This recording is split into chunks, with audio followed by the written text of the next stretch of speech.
Hello, in this lesson, we're going to talk about how to solve multi-step problems. This goes along with lessons 9 and 10. So I'm going to go through some problems with you. Pay attention to how the equations are set up. That's going to help you with this problem. So the very first thing we're going to do as we read, we're going to write our knowns down, our known information. A soccer team plays 10 games each season. So that's our first known. Last season, the team scored an average of 2.5 goals per game for in its first six. So I'm going to put six with that number games and 3.25 goals in its final four games.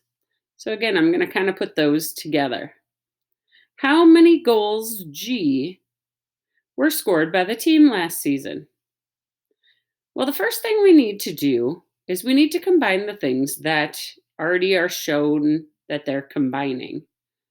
So we have the 2.5 with 6 and the 3.25 with 4. So we're going to have to figure out what kind of math to do with them. So I'm going to start by writing 2.5 and I'm going to write a 6. I know I need to start there. But what am I going to do with them? So let's look for some key words that tell us what kind of math we're going to do. They scored 2.5 goals per game. So right there, per game. Another word that we could use for the word per is each. And anytime we heard the word each, we know that it was multiply or divide. In this case, 2.5 is a part and 6 is a part. Because we have a part and a part, we know we're going to multiply them. We have our next set of games, which scored 3.25 per, there's our key word again, game in its final four. So because we had that per word, we know we're going to multiply those. How many goals were scored by the team? That's looking for a total. So we are going to add these two amounts together to find out our total amount of goals, which in this case is G. So as soon as you get your equation set up, you can then go to solving it. The first thing we're going to do is 2.5 times 6. Remember, when you're multiplying with decimals, you can just forget about the decimal right away. 6 times 5 is 30. 6 times 2 is 12, plus 3 is 15. Then count how many digits are after a decimal. One digit after, so we're going to move our decimal in one spot. So our answer right here is 15. We're going to do the same for the other side.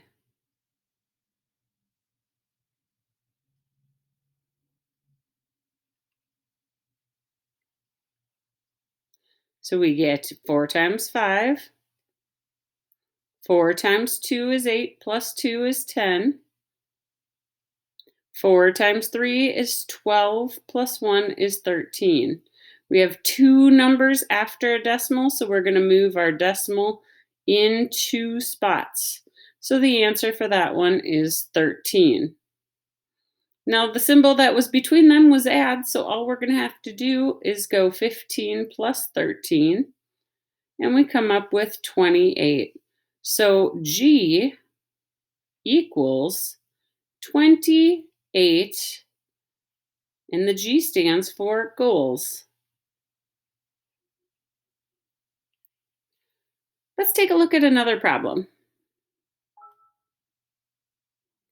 The charge for an automobile repair is, let's write our knowns down, $328.50. and $64 per. So I know I'm going to be using some multiplication in there, per hour of labor. The labor took 3 3/4 hours. So our equation that we need to do is we have to find out how many hours or how much money the hours of labor cost. So we need to multiply those two parts together. Now, when we're multiplying those two parts, the very first thing we want to do is change this to an improper fraction. Remember, to do that, you do big times bottom, so 3 times 4, which is 12, plus top. So the top then becomes 15, and the bottom stays a 4. Now we can use that to multiply by the 64. Remember, anytime you have a whole number, you can put that over 1, and you multiply straight across the tops and bottoms. When I multiply 15 times 64, I get 940.